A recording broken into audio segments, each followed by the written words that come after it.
మన చుట్టూ ఉన్న వాళ్ళు మనతో అవసరాలు లేదా మన దగ్గర ఉన్న అధికారాన్ని దృష్టిలో పెట్టుకుని ప్రతిదీ మనం చేసేది రైట్ అంటారు.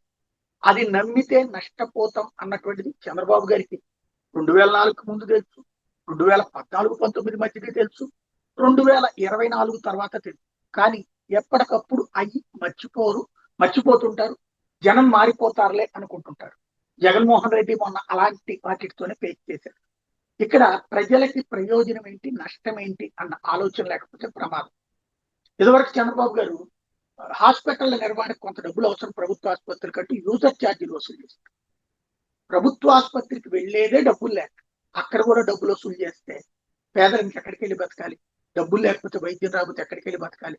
ఒకరు ప్రైవేట్ కార్పొరేట్ దోపిడీకి తట్టుకోలేక బ్రతకలేక ఉన్న 4 రూపాయలతో మందులో లేకపోతే పైన తినడానికో డబ్బులు చేతిలో ఉంటాయిలే అని చెప్పేసి గవర్నమెంట్ హాస్పిటల్కి వెళ్తే అక్కడ అవమానకరమైన పరిస్థితులను చూసి కూడా వాళ్ళు వెళ్ళిస్తున్నా సరే అక్కడ కూడా డబ్బులు వసూలు చేస్తున్నట్టు ఎట్టుంటది?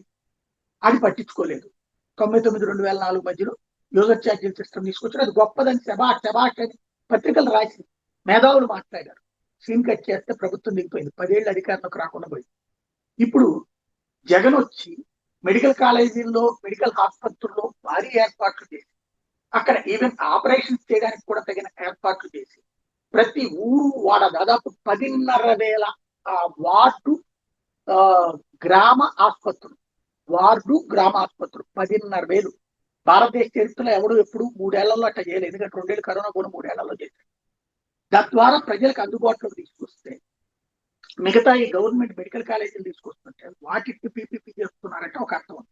ఇప్పుడు తాజాగా నిన్న అసెంబ్లీలో చెప్పుకొచ్చింది ఏంటంటే సత్యకుమార్ యాదవ్ గారు టోటల్ గా రాష్ట్రంలో ఉన్నటువంటి 30 పడకల ఆసుపత్రులన్నింటినీ 50కి గాని 50 పడకల్ని 100 పడకలకు గాని డెవలప్ చేయాలని ప్లాన్ చేస్తున్నాము.